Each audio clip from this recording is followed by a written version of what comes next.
आउज़ु बिल्लाहि मिनश्शैतानिर्रजीम बिस्मिल्लाहिर्रहमानिर्रहीम। अस्सलाम वालेकुम, this is Adeel Ahmed and welcome to our new video. पहले तो सवाल आपके जहन में ये आया होगा कि अदील भाई हफ्ते को तो सेंटर बंद नहीं होते, तो फिर आप एक्सपीरियंस कैसे अपलोड कर रहे हैं। तो यार पहले मैं कन्फ्यूजन क्लियर कर देता हूँ, because confusion always leads to distraction. कि ये वीडियो जो पास्ट एक्सपीरियंस यानी कि पिछले दिनों के चल रहे हैं ये वो है आज के, और ये उतने ही आपके लिए इंपॉर्टेंट है जितने कोई भी एक्सपीरियंसेस आप कंसिडर कर सकते हैं। तो आइए स्टार्ट करते हैं आज की video without any further ado. आज के जो सवालात हैं वो आपके टेस्ट के अतबार से नहायत ही ज़रूरी हैं। वीडियो को एंड तक देखना है, कोई पार्ट बीच में आपने मिस नहीं करना। मिस करेंगे तो अच्छा खासा लॉस करेंगे अपना। तो आइए स्टार्ट करते हैं with the question number 1 gentleman. हमारे पास MCQs नंबर है 66, जहाँ से हमने छोड़ा था वहीं से हम स्टार्ट करेंगे।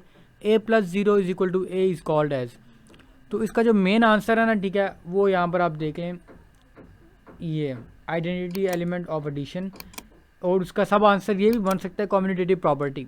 अब इसको हम एक बार पढ़ते हैं। a+0 is equal to a and a0 + a is equal to a. 0 is called the identity element of addition. तो ये है क्या, कम्यूटेटिव लॉ। कम्यूटेटिव लॉ इसको आप कह सकते हैं। उसके बाद जेंटलमैन हमारे पास जो सवाल नंबर 67 है वो है strength the magnetic field called as. Strength if magnetic field called as, इसको हम कहते हैं मैग्नेटिक फील्ड इंटेंसिटी। सॉरी यहाँ पर इफ़ नहीं है, यहाँ पर ऑफ है, ठीक है, इसको करेक्ट कर लें कि strength of magnetic field is called as. तो जो मैग्नेटिक फील्ड की स्ट्रेंथ होती है उसको हम क्या कहते हैं, magnetic field intensity. All right gentleman, अब अगर हम बढ़ें अपने नेक्स्ट सवाल की तरफ, तो वो हमारे पास है कि last letter of UTYEAB after arranging it. जब हम इसको रीअरेंज करेंगे तो ये हमारे पास क्या बनेगा। अगर आपको इसका जवाब आता है तो कमेंट में भी बता दें वीडियो को पॉज करके। इसका ये बनेगा BEAUTY, ब्यूटी बनेगा, ठीक है, और ये आपको पता होना चाहिए, ठीक है, क्योंकि ये आपके इंपॉर्टेंट है।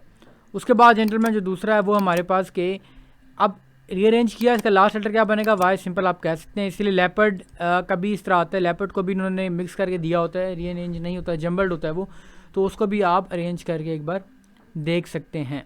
उसके बाद जो सवाल नंबर 69 है जेंटलमैन हमारे पास, transformer works on the principle of. तो ट्रांसफार्मर जो है वो किस पर वर्क करता है, म्यूचुअल इंडक्शन के प्रिंसिपल पे। Transformer works on the principle of mutual induction. All right gentleman, coming towards the सवाल नंबर 70 जो हमारे पास है, that is mutually induced EMF sometime known as. तो EMF की दूसरी डेफिनेशन भी है एक तरह से कि mutually induced EMF sometime known as. तो सॉरी यहाँ पर सेकंड नेम बताया गया कि जो म्यूचुअली इंड्यूस्ड EMF होती है उसका दूसरा नाम है बैक EMF। तो बैक EMF को हम जो है वो म्यूचुअली इंड्यूस्ड EMF भी कहते हैं। और याद रहे जेंटलमैन, ये सवालात आपके टेस्ट के एतबार से बहुत ज़्यादा इंपॉर्टेंट हैं, तो मेक श्योर करें कि आप अपने टेस्ट की तैयारी को बेहतरीन तरीके से करें। क्वेश्चन नंबर 71 जेंटलमैन हमारे पास है कि in a function f of x is independent. तो in a function of x, ठीक है, यहाँ पर इस तरह से सवाल को यहाँ तक पहले लें आप कि एक फंक्शन है हमारे पास क्या, f of x। तो यहाँ पर उनसे पूछे कि x हमारे पास क्या है, तो x हमारे पास इंडिपेंडेंट है। x हमारे पास क्या है, इंडिपेंडेंट है। उसके बाद जेंटलमैन हमारे पास जो नेक्स्ट सवाल है, that is paraffin is also called. तो पैराफिन्स को हम क्या कहते हैं, पैराफिन्स को हम एल्केन्स भी कहते हैं। Alkanes are also called paraffin. ये आपको याद हो, ये आपकी केमिस्ट्री से रिलेटेड MCQs है, और इंशाल्लाह जो वीडियो में यहाँ पर केमिस्ट्री के आगे MCQs आने वाले हैं ये आपको बहुत ज़्यादा बेनिफिट देंगे। ऑल राइट जेंटलमैन, अब हम बढ़ें अपने सवाल नंबर 73 की तरफ। तो वो हमारे पास है यूनिट ऑफ इंडक्टेंस। तो इंडक्टेंस का जो यूनिट है हमारे पास, डैट इज़ हेनरी, ठीक है। यूनिट ऑफ इंडक्टेंस हमारे पास क्या है, हेनरी। और इससे मुतल्लिक मैंने आपको पहले ही बताया था कि यूनिट्स को ज़्यादा अच्छे से प्रिपेयर करें, और इसी वजह से जो मैं बार एक्सपीरियंसेस देख रहा हूँ कैंडिडेट्स के, तो उनमें एक्सपीरियंसेस में ये बहुत ज़्यादा चीज़ पाई जा रही है, यानी कि यूनिट आ रहा है, डायमेंशन आ रही है, ठीक है। तो इनको आपने एक बार लाजमी प्रिपेयर करना है। ऑल राइट जेंटलमैन, उसके बाद जो हमारे पास नेक्स्ट सवाल है, डैट इज़ सवाल नंबर 74, वैल्यू ऑफ आयोटा। तो आयोटा की जो हमारे पास वैल्यू है वो हमारे पास क्या है, √-1, ठीक है। वैल्यू ऑफ आयोटा हमारे पास क्या है, √-1। ठीक है। उसके बाद अगर हम बढ़ें अपने नेक्स्ट सवाल की तरफ जेंटलमैन, तो वो हमारे पास है MCQ नंबर 75 के if concentration of reactants is known what we can find in chemical reaction. तो जब कंसंट्रेशन जो रिएक्टेंट्स की होती है, जब हमें वो मालूम होती है, तो हम क्या फाइंड कर सकते हैं, एवरेज रेट ऑफ रिएक्शन। ठीक है, हम average rate of reaction find कर सकते हैं। उसके बाद जेंटलमैन हमारे पास जो नेक्स्ट है वो है सेगमेंट नंबर 2 हमारा कि आज की अच्छी बात। तो ये सेगमेंट आज जो कंसिस्ट करता है अपने अंदर, वो इस बात पर एम्फसाइज है कि आप लोगों में से जिन कैंडिडेट्स का टेस्ट क्लियर होता जाएगा वो अपना एक्सपीरियंस हमारे साथ शेयर करें, और उसके बाद मज़ीद ये कि अपने टेस्ट की तैयारी के हवाले से आप अपने आप को भी ISSB की तैयारी के लिए जो है वो मोटिवेट करें। कोई एकेडमी ज्वाइन करें इंग्लिश की, कोई आप रिटन प्रैक्टिस स्टार्ट कर दें, हैंड राइटिंग इंप्रूव करें, आप बुक रीडिंग स्टार्ट करें और डिफरेंट चीज़ें। ठीक है, आज तो बस मैंने स्कैल्प भी किया बिकॉज मैं सोच रहा हूँ कि इस सेगमेंट को भी हमें रिमूव कर ही देना चाहिए, बिकॉज ये ऑलरेडी हम चीज़ें कवर कर चुके हैं। अब इंशाअल्लाह हम टोटली अब चीज़ों की तरफ आएंगे, डैट वुड बी जो आप देखेंगे आपके ISSB से रिलेटेड। तो मेक श्योर करेंगे वाइल वॉचिंग दिस वीडियो आप हमारी यूट्यूब फैमिली का हिस्सा हो, because it takes hours for us to make the video, and if you will subscribe the channel definitely you will become a great source of motivation for us।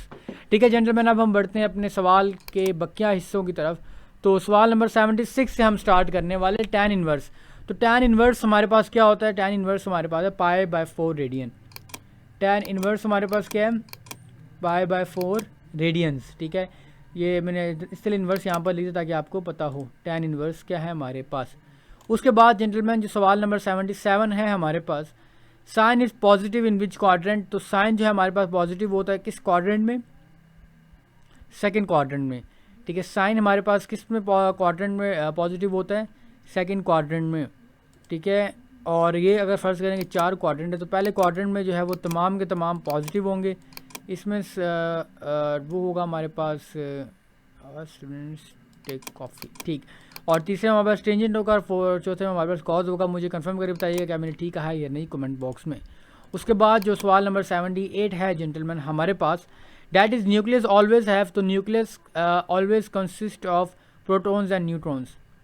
ठीक है, nucleus के पास हमेशा क्या होते हैं, प्रोटॉन्स होते हैं और इसके पास न्यूट्रॉन्स होते हैं। उसके बाद जो सवाल नंबर 79 है जेंटलमैन हमारे पास, ऑर्डर ऑफ दिस सेट 2। अब सेट है हमारे पास क्या, 2। अब इसका हमने फाइंड करना है ऑर्डर, तो इसका ऑर्डर हमारे पास क्या, 1 × 1। इसको आप एक बार अपने ऑन पर कंफर्म भी कर लीजिएगा। वैसे तो मैंने कंफर्म करके साथ ही शेयर किया है, एंड इफ जेंटलमैन अगर आपको इसमें डाउट वगैरह आता है तो फिर आप अपना कंफर्म कर सकते हैं, and then you can also let us know about that. ठीक है, उसके बाद अगर हम बढ़ें अपने नेक्स्ट सवाल की तरफ जेंटलमैन, तो वो हमारे पास है सवाल नंबर 80 हम स्टार्ट करने वाले हैं। तो वो हमारे पास है यूनिट ऑफ पावर। तो पावर का जो यूनिट है हमारे पास दैट इज़ वाट। ठीक है, यूनिट ऑफ पावर हमारे पास क्या है, वाट। उसके बाद जेंटलमैन हमारे पास जो सवाल नंबर 81 है कमिंग टुवर्ड दैट क्वेश्चन, तो वो हमारे पास है डेरिवेटिव ऑफ cos 2x। तो cos 2x का जो डेरिवेटिव है हमारे पास दैट इज़ -sin 2x। याद रहे यहाँ पर माइनस है, माइनस को लाजमी ऐड करें। अगर आप माइनस को ऐड नहीं करेंगे तो आपको जो आपका जवाब है वो गलत भी हो सकता है। ठीक है जेंटलमैन, तो वो हमारे पास क्या है, -2 sin 2x। उसके बाद जेंटलमैन हमारे पास जो नेक्स्ट सवाल है सवाल नंबर 82 कि what is induced current. Induced current हमारे पास क्या है, when a magnet is going through the middle of a coiled wire and a current is induced. यानी कि जब भी किसी मैग्नेट को हम किसी कॉइल के दरमियान से गुजारेंगे, कॉइल्ड वायर के दरमियान से हम गुजारेंगे, तो जो उसमें करंट प्रोड्यूस होगा, जो उसमें करंट इंड्यूस्ड होगा, उसको हम क्या कहेंगे, इंड्यूस्ड करंट। ठीक है, आई होप कि आपको ये समझ आ गया होगा सवाल। और उसके बाद जेंटलमैन जो हमारे पास नेक्स्ट है क्वेश्चन नंबर 83, तो वो हमारे पास है a device which detect small current and deflection. एक ऐसी डिवाइस जो कि स्मॉल करंट को और जो स्मॉल डिफ्लेक्शन भी होती है उसे भी डिटेक्ट कर लेती है, उसको हम कहते हैं गैल्वेनोमीटर। ठीक है, उस डिवाइस को हम क्या कहते हैं, उसको हम कहते हैं गैल्वेनोमीटर। उसके बाद जेंटलमैन हमारे पास जो right gentleman, last but not the least जो हमारे पास नेक्स्ट सवाल है कि device which convert electrical current into chemical, तो उसको हम कहते हैं क्या चीज़, इलेक्ट्रोलाइटिक सेल। ठीक है, so that was the last question and last one gentleman जो हमारे पास है